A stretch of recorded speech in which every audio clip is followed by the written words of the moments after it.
Continues today in Queens, New York. Second round, that's at 1 p.m. Eastern and 7 p.m. Eastern on ESPN and ESPN2. Meanwhile, a federal judge let the air out of Deflategate Thursday, erasing New England quarterback Tom Brady's 4-game suspension. U.S. District Judge Richard Berman said NFL Commissioner Roger Goodell went too far in affirming punishment of the Super Bowl winning quarterback. The written decision frees Brady to prepare for the September 10th season opener against the Pittsburgh Steelers. That's in Foxborough. Shannon, let's start with you. What impact will this decision have on the Patriots season? I think they're the favorite in the AFC. I mean, I think Rob Gronkowski is the second most dominant player in the National Football League behind J.J. Watt. He is spectacular. Julian Edelman has carved out his niche. He's Tom Brady's favorite guy. He's going to get 100 catches. Amendola, if he can stay on the field, you know, he get nicked up from time to time, but he's a solid receiver. The running game by committee is going to be Gray one week. It's going to be Blunt the next week. The thing that concerns me, the reason why they got really, really good is that they had two corners that could shut you down. No question. And Coach Belichick and Patricia could dial up different exotic looks and could really scheme you. They could really take things away from you because they were not worried. Darrelle Revis and Brandon Browner had the outsides locked down. Now, with those two guys missing, and you bring in Malcolm Butler, the Super Bowl hero, but he was a second, third corner. Now he's going to move to number one. Yep. And now your number 3, 4 corner is going to move to number 2. So now you got new guys coming in, and they're 5 and 6 guys. So the only thing concerns me is their defense, but they might struggle a little early.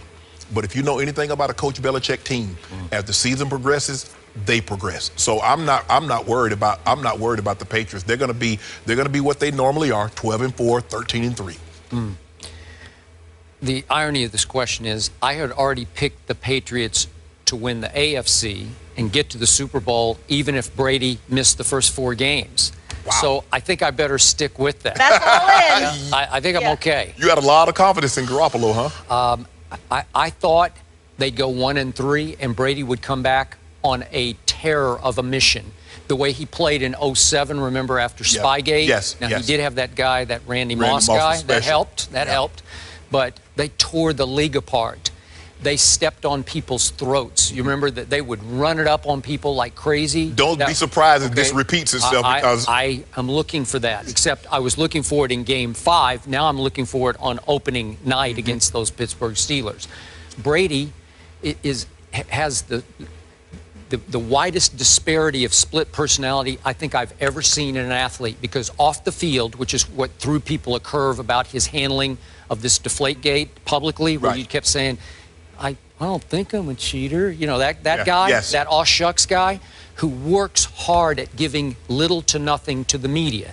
It's always, we did okay. We're going to try to do better next week.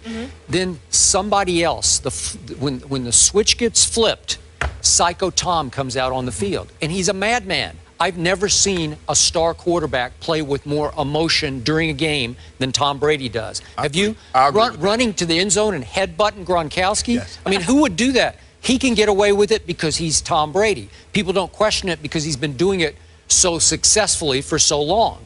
It's not a form of rubbing it in or trash talking or taunting. It's just Brady being Brady. He's just excited about the touchdown pass he just threw.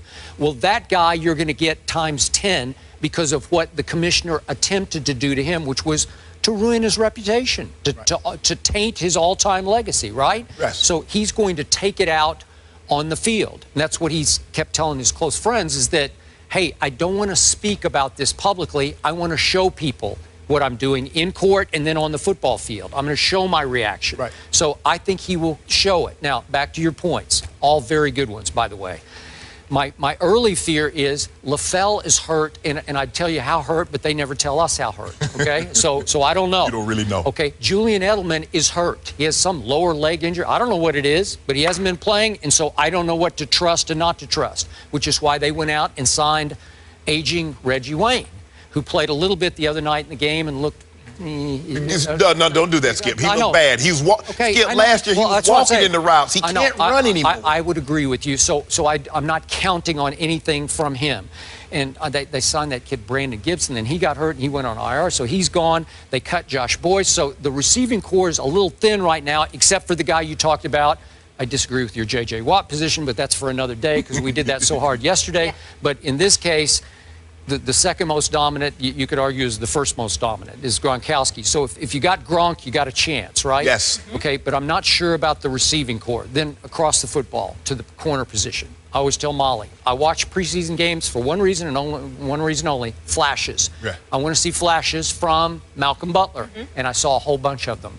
He's a gifted kid. Yes. That play he made was not flukish. Maybe it was a 1,000,000,000 shot, Yes. the move that he made on that football, jumping that route on the goal line. It was the most shocking, obviously, Super Bowl play we've ever seen as far as ending a game. Skip, you know what that play did for his confidence? It showed him that he belonged. Oh, I remember my first touchdown, I caught it against an All-Pro and Kevin Ross. Wow. From that moment on, I believed that I belonged in the National Very Football League. interesting. So he made that play in the Super Bowl. To win the game. He believes in his mind, Yeah. I can be Darrelle Revis. I can be Joe Hayden. I can be a top flight corner. Look at no other corner has ever made a play like that in the Super Bowl. I made that play.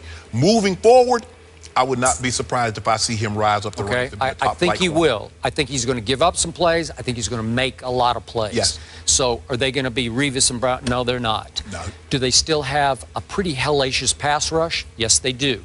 So I'm going to trust that. Mayo is back to kind of be the quarterback and the anchor, the middle of that defense. Safeties are pretty good. So they'll be good enough on defense. And I think when you have Brady and Gronkowski, you're going to be so explosive on offense. I probably should amend my record now. I could see 13-3. But my thing is that when does Brady not go 12-4, 13-3, 14-2? Because that's just what they do. Now, the East has gotten better, Skip. Has now, it? If Tyrod Taylor can give them anything, You're right. I'm with you. If he can give them anything, and with Sue in Miami, with Olivier Vernon and Cameron Wake and Cortland Phoenix, Skip, they're going to be the deal with now. Now, I don't know how, Tannehill's got his money. Now, he needs to show what Miami believes in him to pay him that contract. The Jets, I just don't trust Fitz because I've seen him and he's got a lot of money in Buffalo and then he was in Texas and he was all over the place. But one thing, he'll flash and then he'll disappear. Defensively, he's not bad. But not good, but But not he's bad. been in the league 10 years and he has yet to lead the team to the playoffs. I got it. But I looked off the top of my head. He started like 54 games. He has a lot of experience. But he's not over 500 to Skip. I got it. But I'm not making a case. But defensively, everybody in that division has gotten better. I don't know if anybody's gotten any better offensively. Okay, here's the point. Buffalo, and we were up there. Yeah. That's a loaded football team. Ooh, defense. Deep and loaded. In all phases of the game. The New York Jets, that's a loaded football team, especially on the defensive side. Yes. Loaded team. And Todd Bowles will do great things as a quasi-defensive coordinator. I mean, he's the head coach, but he can really coach defense. Miami, I give you Sue, and I'm not saying that's a loaded team, but it's a better team than it was a year ago. The defense is legit. Okay? Now, one team in that division has Tom Brady and nobody else does. Okay, so that's what it boils down to.